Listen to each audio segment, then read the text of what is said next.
আমরা আসছি জোরাম জসিম, সন্ত্রাস জসিম এবং ভূমিদস্যু জসিম, ছাত্র হত্যাকারী জসিম। অত্র এলাকায় তার একটা আধিপত্য আছে, সে মানুষের জমি আগে দখল করে, পরে মানুষ আসলে বলে যে এটা আমার কাছে রেস্টুরেন্ট দিয়ে যাও, জবরদখল করে মানুষের আগে জায়গা দখল করে, পরবর্তী বলে যে আমাকে রেস্টুরেন্ট দিয়ে যাও। এভাবে সে দখল করে, এভাবে করে সম্পদের পাহাড় সে বানাইছে। কিন্তু মানুষদেরকে পাহাড় কেটে পুরো অত্র এলাকাটা সে সাফ করে ফেলছে। আপনি দেখেন অত্র এলাকায় এমন কোনো লোক নাই, এমন কোনো বিএনপি কর্মী নেতা কর্মী নাই সে মামলা দেয় নাই, মামলা দেয় নাই। এবং তার পেটুয়া যে বাহিনী ছিল, বাহিনী দিয়ে ঘর থেকে ধরে এনে এনে পুলিশ হাতে তুলে দিছে। আমাকে গত নির্বাচনের সিরিগঞ্জ নির্বাচনের 2 দিন আগে আমাকে মেরে থানায় তুলে দিছে। আমরা 2 ঘন্টা আগ থেকে অবস্থান করতেছি। প্রশাসন, পুলিশের এই ওসি, ভারপ্রাপ্ত কর্মকর্তা, এসআইরা এবং পুলিশ কমিশনার উত্তর সবাই, আবার ডিবি সবাই আছে এখানে। আমাদেরকে বললো যে চেক করবে। এই ভবনের মধ্যে জহুরুল আলম জসিম উপস্থিত আছে বলে বলতেছে। এখন আমরা বলতেছি চেক করেন এলাকাবাসীর পক্ষ থেকে। চেক করে পাইলে আসামি এই আওয়ামী লীগের দোষরকে গ্রেপ্তার করা দরকার। এবং চট্টগ্রাম শহরে আনাচে কানাচে আওয়ামী লীগ এখন অলিগলিতে ঘুরাঘুরি করতেছে, তাদেরকে সবাইকে গ্রেপ্তার করা দরকার প্রশাসনের। এবং অতি সত্বর এই আওয়ামী লীগের লোকজন আমাদেরকে যত কষ্ট দিচ্ছে, পরিবারকে, ফ্যামিলিকে। এবং আমি 4বার আপনার জেল কাটছি, 4বার 5বার জেল কাটাইছে আমাকে, অনর্থক মিথ্যা মামলা দিয়ে, হয়রানি দিয়ে। নেতাকর্মীদেরকে, বিএনপির একটা ছোটো বুড়া বৃদ্ধ মানুষ পর্যন্ত আসামি থেকে বাদ পড়ে নাই। এবং এক একটা মামলার মধ্যে বিছানার মধ্যে বিছানায় শোয়ানো আবার বাপের চেয়ে বড়, কিন্তু ওই লোকেরা মামলার আসামি দিছে। এই আওয়ামী লীগের দূষণদেরকে অলি গলি থেকে যেখানে পাবে গণদোলাই দেওয়া দরকার। ঠিক আছে, আমাদের সংগঠনের সবাই আছে, প্রশাসনকে সব ধরনের সহযোগিতা করে যাচ্ছে। আমরা যতক্ষণ পর্যন্ত তল্লাশি শেষ হবে না ততক্ষণ পর্যন্ত আমরা এখানে অবস্থান করব। আরেকটা বিষয় আমরা শুনতে পারলাম আগে, কিছুক্ষণ আগে, সে নাকি উপরে আটকা পড়েছে এবং স্থানীয় যারা রাজনীতিবিদ আছে তাদেরকে নাকি একটা টাকার অ্যামাউন্ট অফার করেছে। সেটা আসলে আপনাদের মতো জানেন কিনা? কোনো অফারকেই আপনার জনগণ বা প্রশাসন, ইনশাল্লাহ ছাত্র জনতা এবং আমাদের দলীয় সংগঠনকে অ্যাকসেপ্ট করবে না। আসলে আমরা একটু জানার চেষ্টা করবো এখানে আসলে কতটুকু সত্য যে আসলে এই পর্যন্ত আমরা তো আসছি যে প্রায় 1.5 ঘন্টা হয়ে যাচ্ছে। আমরা যেটুক জানতে পারলাম জসিম কট হয়েছে, ইতিমধ্যে নিউজ হচ্ছে যে কট হয়ে গেছে। ওর গাড়ি যেহেতু নিচতলায়, ও উস্তলায় আছে, ওপরতলায় আছে, কনফার্ম এটা 100%। ঠিক আছে, ওইখানে মানুষ আছে, মানুষ যখন নিয়ে আসবে তখন বুঝতে পারবেন যে কি ও দ্বারা খাইছে না খাই নাই। এখানে মানুষ ভিড় করতেছে, ওই কারণে হয়তো ওকে আনা হচ্ছে না। ওর গাড়ি যেহেতু আছে, ও কনফার্ম যে এখানে আছে। গাড়ি ঢুকছে যে বেশিক্ষণ হয় নাই, সিসি ক্যামেরার ফুটেজ যদি চেক করা হয়, ওর গাড়ি ঢুকছে যে বিকেল টাইমে।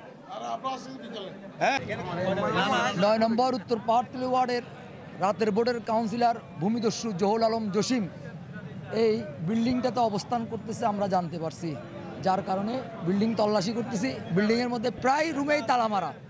প্রশাসন ওই যে রুমগুলোতে তালা মারা ওগুলোতে চেক করতেছে না, তাই বলে আমরা হতাশ। প্রত্যেকটা রুমে তালা খুলে খুলে চেক করা উচিত। ও মানুষকে 17 বছর যে নির্যাতন করছে, হামলা দিয়ে 80 বছরের বয়স্ক থেকে নিয়ে শুরু করে 6 বছরের শিশুর বাচ্চার গায়ে সে এই ভূমিদস্যু জহুরুল আলম জসিম হাত দিছে। ওকে আমরা আজকে যদি পাই পানিশমেন্ট করে ফেলবো, তা ভাই মাচাই দিব, সোজা কথা। এখানে 4টা থেকে আমরা আসি, র্যান্ডম 4টা থেকে পাইলে হবে। এই এলাকার মানুষ বা এই এলাকার মানুষ যারা এখানে আজকে 6-7 মাস এখানে কেমনে ধরা খাইলো না, এই এলাকার মানুষও জড়িত আছে, আশেপাশের গুলা কথা বুঝছেন। আমার 1722 সালে যে মামলাটা খাওয়াইছে, ওই মামলা বিগত কারণে আমি 10 দিন জেল খাটি, শুক্রবার দিন বাইরেছি। মিথ্যা মামলা খাওয়াইছে আমারা। 14 সালে আমার ডাকাতি মামলা, কোথাও ডাকাতি আমি যাই না, দিনের 11টা বাজে আমরা এখান থেকে নিয়ে যাই, ভোর 6টা বাজে আমাকে ধরছে ডাকাতি মামলা। আমার মতো নিরীহ মানুষের, আমার মা গার্মেন্টস চাকরি করে, ওইটা গার্মেন্টস চাকরির টাকাতে আমার জামিনে বাইর করছে। আমি দিলাম রায়পুর লক্ষ্মীপুর বাড়ি, সে আমার এখানে ফায়ার কাটা মামলা দিছে। জনতাকে ও হত্যা করে লাশের উপরে নাচছে ওরা। এই জহুরুল আলম জসিমের গাড়ি এখানে আছে নিচতলায়, আপনি দেখেন, এখানে দেখেন ওই জহুরুল আলম জসিমের গাড়ি যেহেতু আছে, জহুরুল আলম জসিম এখানে যে কোনো একটা রুমে ও আছে। প্রত্যেকটা রুম আপনারা দেখেন, এই দেখেন এই গাড়িটা হচ্ছে জহুরুল আলম জসিমের দুই গাড়ি। এই গাড়িটা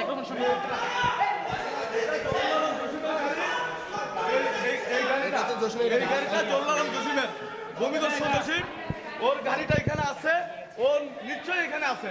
গাড়ি যেহেতু এখানে পাওয়া গেছে, ও নিশ্চয়ই এখানে থাকবে। 100 100 এই ভূমিদস্যুকে ছাড়া যাবে না। ও গণহত্যাকারী, ছাত্রদেরকে হত্যা করছে, মা বোনদেরকে নির্যাতন করছে। ওই ধরনের বৈষম্য বিরোধী ছাত্র আন্দোলনের সমন্বয়কারী অনেক ভাইকে মারি ফেলছে। ওই জসিমকে এই ওয়ার্ড থেকে বিতাড়িত করে ওকে ফাঁসির কাঠগড়ায় দাঁড় করাতে হবে। যারা দোষর ছিল সবাইকে এক এক করে তন্ন তন্ন করে ঢুকায় বাংলাদেশের মাটিতে, ওকে বাইর করে যারা দোষর ছিল তার আওতায় আনতে হবে, ওদেরকে ফাঁসির কাস্টারিতে ঝুলাইতে হবে।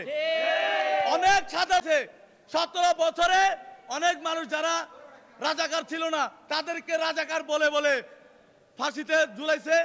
ওই জসিম কিংবা হাসিনা যারা ছিল সবার বিচার এই বাংলার বুকে করতে হবে।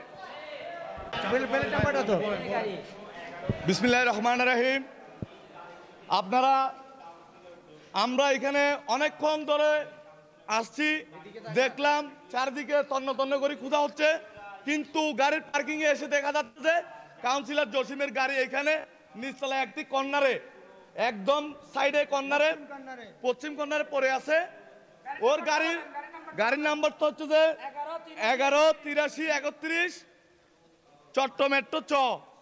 ওই গাড়িতে ও যদি গাড়ি থাকে ও এখানে আছে, কনফার্ম। এটা 100%। গাড়িটা এখানে যেহেতু অনেকদিন আছে, ও এখানে অনেকদিন আছে।